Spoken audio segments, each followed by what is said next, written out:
brought up in Winston-Salem, which is, as you know, a mill town because of Reynolds Tobacco Company. Right. But there were a lot of cotton mills around.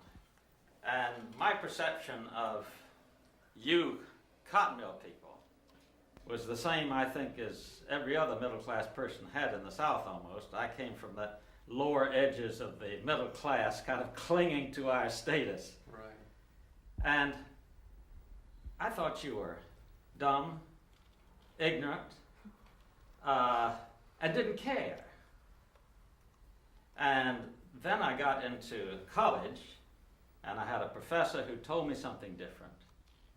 And I had a paper route, and I remember when I had my paper route when I was going to Chapel Hill, I was reading about this 1934 strike, and I thought, who riled those people up? Must have been somebody from outside. What perceptions did you have of that when you were growing up? You, for example. Well, of course, I was never around during the strike. I never heard anything about it until probably, I don't know, a couple of years ago. And I have 5 sisters, and we all tried to disassociate ourselves from our parents, because, and when folks would ask us what they did for a living, we kind of looked down. And I was probably 30 before I could stop blushing, and my neck would turn red. And it was because we had that same perception of ourselves. And we tried to say that our folks were different. In my particular family would say, well, we aren't like the rest of the people in the mill.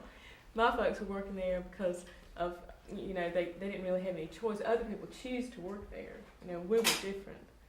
And yeah, I was an adult, an old adult before I could, and still, kind of, now it breaks my heart to think about how I had to overcome those same things that you had to overcome. You were kind of middle class. I mean, I should have felt differently about myself. I grew up in Kannapolis, home of Cannon Mills, and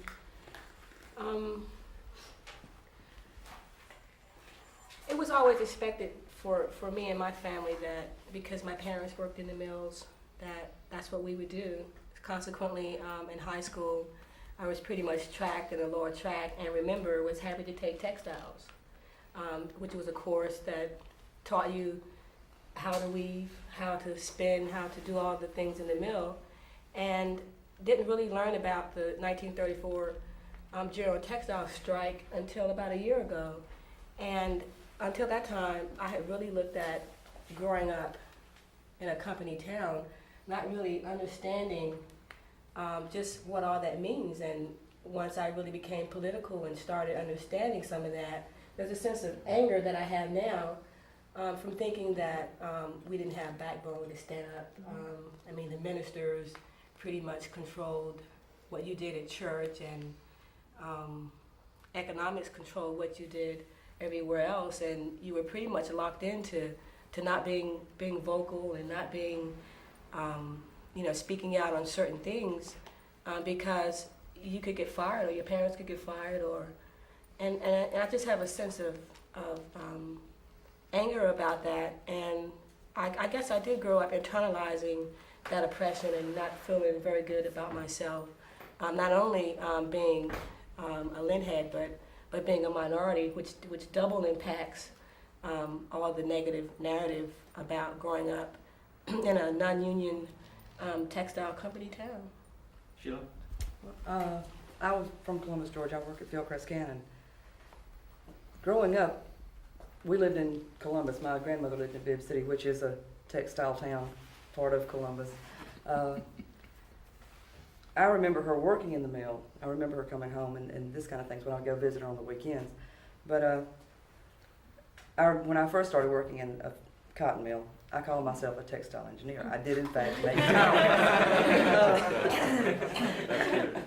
Because that, other people call you lint heads. I mean, you go to the grocery store and you were, and they still are, textile workers, a society in themselves. Mm-hmm. They are, you go to the bank to get a loan and you tell them you're a weaver in a cotton mill. It's not like saying that you're a real estate broker. Mm-hmm. We make more money in some instances than they do, but yet we are looked down on. right now I'm proud of what I do. I feel like I'm, in reading the book, Like a Family, some of the things they say as far as the pride in your job, some of the letters they wrote back then about what does it take to be a skilled worker, you know, if I'm not skilled now after 20 years. You know, what does it take to be I can't remember now the term they used, but I feel like this is my profession. You know, I've accepted the fact I'm going to work in a cotton mill until I die probably, or retire, hopefully the latter. And I try to make other people realize, understand the fact that I feel pride in what I do. I want to do the best I can in what I do, and in a lot of instances, you could be clean, but you couldn't be dry if it wasn't for me. Yeah, and that's the way I feel. I was raised in Columbus, and I'm the only one in my family that's ever worked in a mill, but it was a lower middle class neighborhood, and there were several mill families in there, and none of them worked first shift, and it seemed like on all the doors it had like day sleeper and stuff like that, and I don't know, it seemed like it was a different kind of people, and I never could figure it out. And when I turned 17, I went to work in the mill, and I was one of the people I couldn't figure out, and I still don't know what makes a mill worker different from the rest, because we go in there and do our 8 or 12 hours, and it's just some kind of stigmatism around these people, like, ooh, look, you know, they work in the mill. Like mill work is a low type of work to be doing. But, you know, on a lot of the jobs, you go through training for almost a year on some of them. And most of the jobs are highly skilled. Not everybody can do that kind of job, just like not everybody can sell a car. And Well, for a long, long time, this has been traditionally a white man's job. right. The blacks got very menial jobs in the mills, and I just wondered how you feel coming into this. When did you come into textiles, and how do you regard it? Well, basically, I came into textiles at the onset of the 80s. I had worked at Swift during the summer each time. It's summer when I get out of school, I would go. So I learned basically a lot, you know, while working during the summer. But based on what you said, I remember stories that my mother used to tell me before she passed. My family came from Birmingham, my great-grandfather, grandmother, etc. And they moved down in, you know, rural Alabama, in the Hatchet-Chili area. And she talked about how at that time you basically worked sharecropping, etc., etc. And she said that she remembered when her father said that he was going to go to town, that's the term they use, go to town and get a job in the mills, and how the owner of the land, you know, where it was sharecropping, had said, well, if you leave, then you would have to leave here.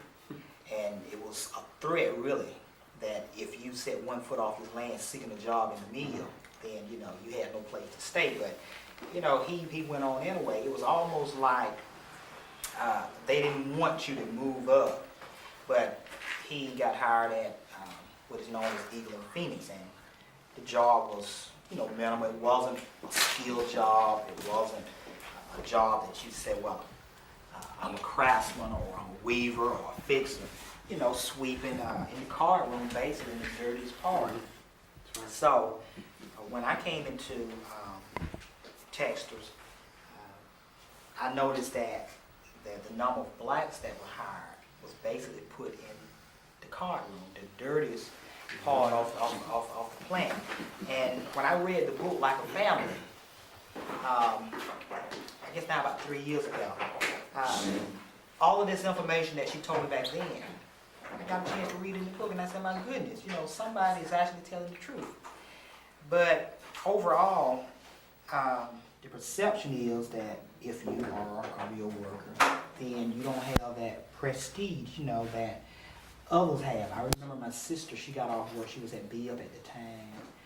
She went downtown, she had the lint on her clothing, and one of the gentlemen in the clothing store said, I wouldn't work in a mill. I wouldn't have no part of it. She said that I make more money than you do in a week, than you do in a whole month. She said that ain't nothing wrong working in the mill, you know, just like that. And, you know, you had got the same thing from tellers in the bank, you know, they just felt that, just something about the mill.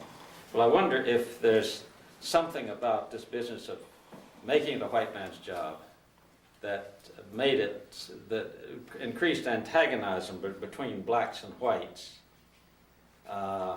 And if so, how does that work in the mill now? You work in the mills now, don't you? Yes, I work in with the Fieldcrafts in Phoenix City, and you know, today, even today, you know, there are some jobs that they feel that should go to the white person, but now, even, you know, like Earl was talking about the jobs, you know, they look down on people because they're working in the mills. But I worked in the mill, right? But I work on a computer every day.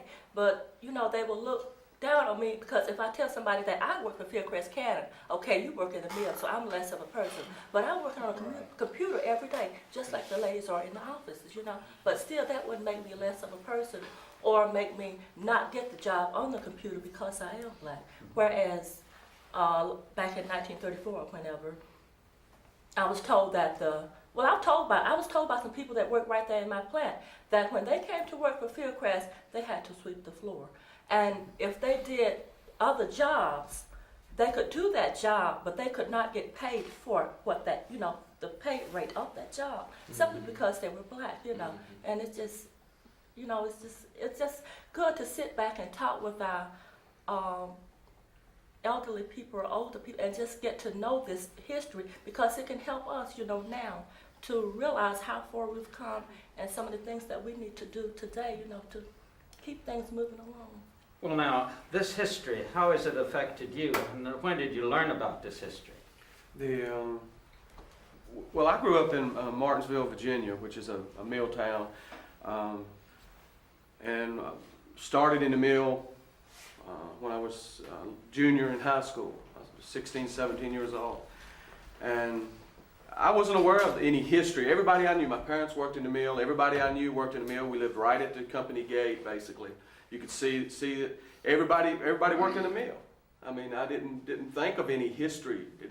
Everybody went to work and they come home with the lint, you know, all over them. Mom dragged in the door, you know, after sewing all day, standing up most of the time, or doing whatever she was told. And I really wasn't aware of the long-term history and the struggle of the cotton mill workers or textile workers until I was an adult myself. Even though I had worked in the mill basically all my life up to this point and still do.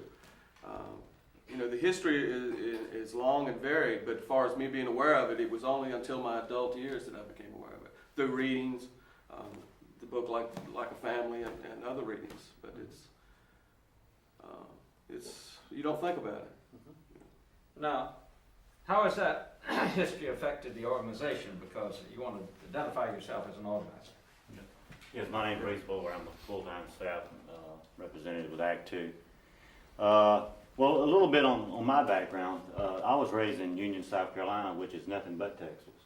And like Roy, everybody that lived around there that I knew worked in a cotton mill. I mean, that's what you did when you got out of school. You know, you got a good job in a cotton mill, and I never looked down on it, and don't now as it being a bad job, because I know right here in town today, you know, some people do look down on textile workers, but they make more money and get better benefits than probably 60% of the jobs in town, if not more. So on the 1934 strike, I was aware of it because Union's not too far from Honeyett Path, and I think everybody knows, you know, this, the war they had up there where people got killed, and I think I was just brushing up on, because I knew we were going to do this, so 10,000 people attended the funerals and stuff. So, and my grandmother raised me, and she used to get paid in silver dollars. They'd pay them in silver dollars when they got off. And she didn't get that many of them, but you know, she could bring them home in one hand. And so she, you know, there in Union, South Carolina, they set up machine guns on the mills there, and you know, there was all kind of violence and threats there. So I'm well aware of it just from growing up. And my grandmother telling me, if you work hard, and, you know, and do right, and, you know, you'll get what's coming to you. But, you know, it's not true. I found that out in, you know, plenty of years, and just looking through her struggles, that it's not true. If you work hard and do what's right, somebody will take advantage of you if you let them. Okay, now that's something that's always interested me, is that you know how hard these people worked. Yeah. They all kind of brag about how hard they work. And yet when they tried to do something about bettering their conditions, they got slapped down with all of this. And how do you wrestle with that? What kind of effect has that had on your perceptions? Well, it's really hard to believe that, you know, in modern times people get killed trying to go to work, and it was hard for me to believe when I read like a family where they did the part on the 34th strike where people would go to work and there'd be hundreds of other people at the gate not wanting them to go in, and you'd have like Reese was saying, machine guns sticking out the windows, and picker stick clubs where if the Union people wanted to get through the National Guard, the people with the picker sticks would beat them down, you know, so there's no way for them to get into the plant. It's just seems like some other world where this is happening. Well, now, I read that at the time, but then after that, I didn't hear anything about it. It certainly wasn't in the Southern history that I studied. And what has surprised me is that when we go to these places to try to get people to talk about it, so many people are ashamed of talking about it. Does anybody have any idea? Lucille, you went through all of this in Knoxville. Could you tell us why you're not ashamed, but a lot of other people are? Well, I was ashamed at the time. I started working at Cherokee Spinning Company there when I was 16 years old. And when people would ask me, friends that lived away from there and all, what I was doing, I told them I was in high school, which wasn't the truth. I didn't want to tell them that I was a lint head, because that was the name that we went by there. And I was ashamed of it at the time, because just like all these people have said here, the mill workers were looked down upon. And I was ashamed of it, and I had hoped that had changed. And I very much appreciated what you said about that you were proud to be a textile worker. And by the way, that textile worker, that's a name that came with the union to Knoxville. We were cotton mill workers and lint heads. We got a new title when we joined the union. We became textile workers. Which You went to school. We appreciated that. Moved up. Yeah, we moved up. We were now textile workers. We weren't just lint heads. But maybe lint head was a good name for us, because I worked in the winding room at Cherokee Spinning Company. And back when I was younger, I had very curly hair, and it was long.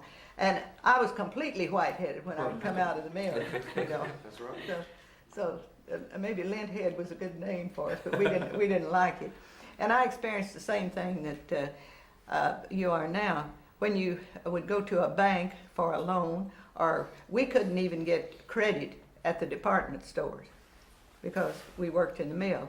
Even though at that time, that was Depression days, we were possibly making as much as the women working in the stores and things like that. But we were still lint heads until we got the union and we became textile workers. Yeah, I feel that with what you said about getting credit and all, that really hasn't changed until the last 30 years. Because you know, I remember when I first started becoming aware of what my grandmother did for a living, you know, and asking her, she'd come home, of course, complaining about this or complaining about this that happened at work. And, you know, you're 8, 9 years old, well, Granny, do something. Yeah. You know, why do you do it then? What else can I do? That's You know, right. what can I do about it? Of course, this was an individual, you know, that I think was afraid, like a lot of us are, of making changes. And I think I told George before, the house that my grandmother died in was one that she had purchased from the cotton mill that she had lived in for years. And when the monopoly broke up, she bought the house. You know, of course, they made it very hard on her.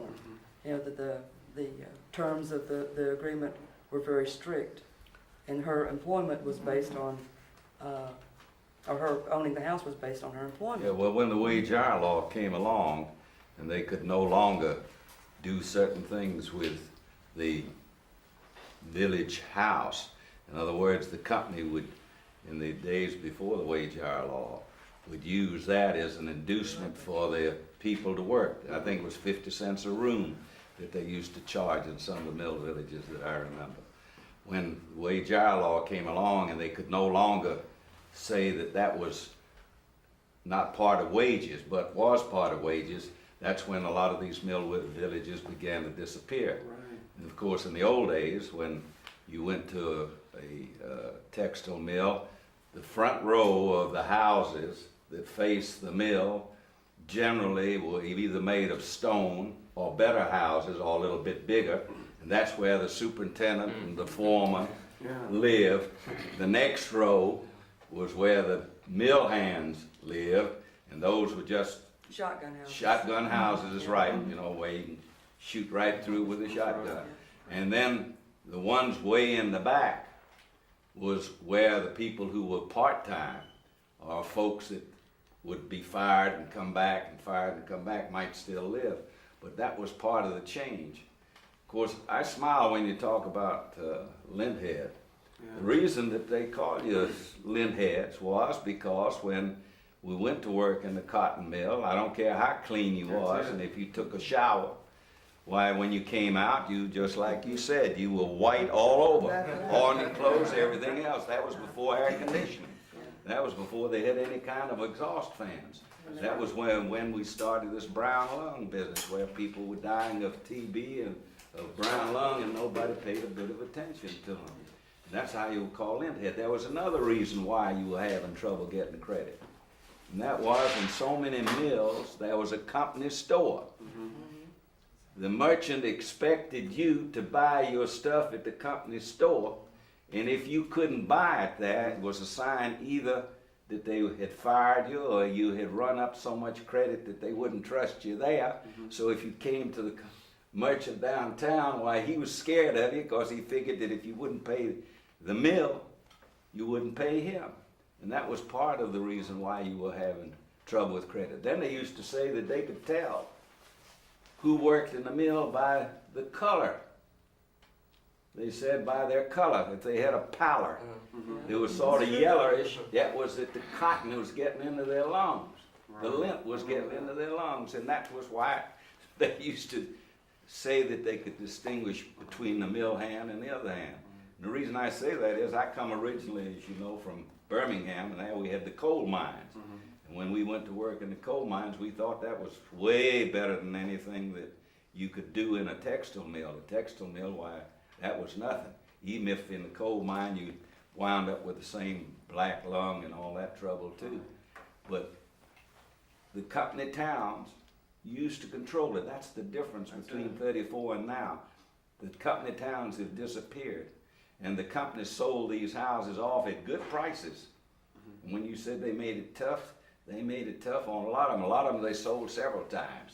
You know, they'd sell it to the family, and the family could, for whatever reasons, couldn't buy it and couldn't pay for it. They sold it to somebody else, and then somebody else. They all looked alike. I used to say that if you ever drank too much tea and came home at night, you had to either count from the corner to know where to go home, or else you'd go in the wrong house.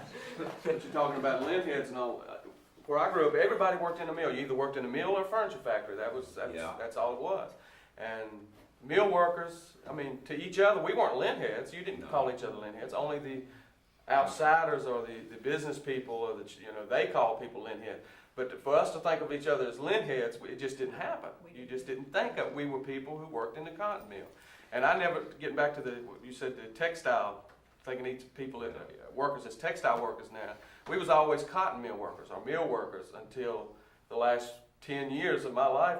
All of a sudden we're textile workers, and always before you was a mill worker or a cotton worker, and that's interesting that you would mention that. Moving into a company house for my family was a step up. I mean, it was something to really look forward to, and I'll tell you why. Growing up in segregated communities, going to segregated schools, I can only talk about Halloween, trick or treat. That's the only time you really had a chance to go into the white neighborhoods. And they were all company houses. All, you had to count, and we went to that one already because they all look alike. And I can remember being indoors, holding, my little stuff open and getting a glimpse of these big high ceilings, these big rooms, and coming out of a cold water flat. It was certainly something to aspire toward. And when my baby brother, who turned 6 years old, and he's now like 27 or 28, my mom went to work. And during that time, because, you're African American, you can be a domestic or laundry worker, those traditional jobs that only blacks could get at the time because of, Jim Crow stuff. We didn't get our first TV till my mom went to work in the mill, real TV, not the thing you gotta hit. No more hanger wires for whatever. So I do have some good experiences and some good memories from my mill experience, and it wasn't until later in years that I've really been able to look back and see that the opposites and the positive and the negatives. But my mom has since bought her company house, and we had it painted yellow. To make it look a little so I different. can tell everybody it's the yellow house on the block, the only yellow house on the block, and it's They all used to be white. and it's in a mixed community, and I just like to say that that was an experience for me of moving up the social ladder, moving into a company house. Well, when I grew up, I couldn't have imagined a group sitting around like this. I grew up in a completely segregated town, which a little more than half black. They lived in Happy Hill and on that side of town. We lived on the other side of town. We had them as servants. We knew them as a yard man or something like that. But the idea of people sitting around like this, going to school together, getting to know each other, was just something that I couldn't have imagined at the time. We kind of whispered it when I was in Chapel Hill. Oh yes, we'll have this person come in and talk to our YMCA group. So long as she isn't too black and she can speak in an educated way, so that she wouldn't we wouldn't feel embarrassed and she wouldn't feel embarrassed. How far we've come. And yet there are antagonisms that I gather are still happening. And I wondered how you're handling that in terms of the history of your organization. All of you are involved in textile organization one way or another.